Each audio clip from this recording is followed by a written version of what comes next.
What's going on, everybody? It's Tim Ricker, Dual Through Outdoors. If you haven't checked it out, make sure you check out the video I put out a couple days ago, standing up to the potential impending ban for cell cameras. So on a little lighter note here, what we're going to talk about is another very important topic to your success in the field this fall, is avoid the biggest mistakes to avoid when using cell cameras. Now, for me and for most people, once again, the biggest thing with cell camera is getting intel without having to get in there, spend a lot of time checking cameras, getting your set in there. Lots of benefits to using cell cameras. So, what are some things that can hinder you from that? Well, first and foremost, I'm going to just start with the big one right here, and that is do not put your cameras on instant send unless you have a solar panel, and even then, why? Until maybe season or rut. And I don't even do it then. Like I said, I'm not trying to run and shoot a deer, so I don't need that instant intel. I just need that consistent intel.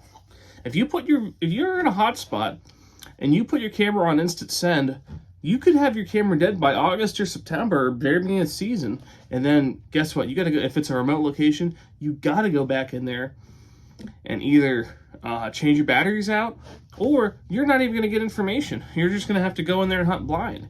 And that's totally, why'd you put the camera out if you're going to do that? I leave my cameras on once day transmission.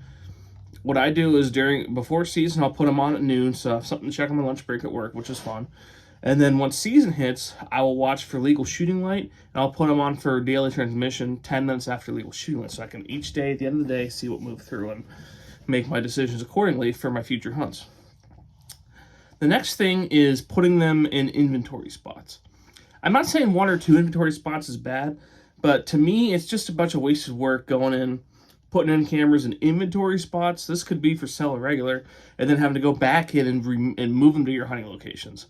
I just put them right in my hunting locations either have past success or find good side in the winter, where I plan on hunting the fall, and we go from there.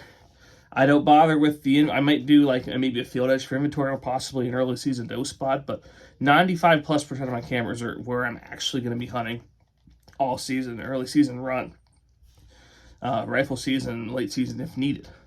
So that's the next thing. And then I'm going to close by saying this as well with tips here is don't just put, this is actually might be more important than the battery thing or the transmission thing. Don't put just one camera in a spot. Put at least 3 to 4 cameras in one location. Case in point, us on Target Buck last year, the spot I thought was the best for cameras. If I only was going by that, I'd only have him on camera once all season, and he was there a lot more than that. So the bucks and even deer don't always take the same trails. Cover your area well. Cover a couple different exit routings if you're hunting bedding. Cover a staging area, and either cover a secondary staging area or a mini or micro food source in that area. Get a lot. I like to have 3 to 4 cameras in a 1 200 yard radius. That really gets you a good idea compared to just one. I mean, there's a few spots maybe where you can only get 1 extra, 1 entry, but that's pretty rare in my opinion.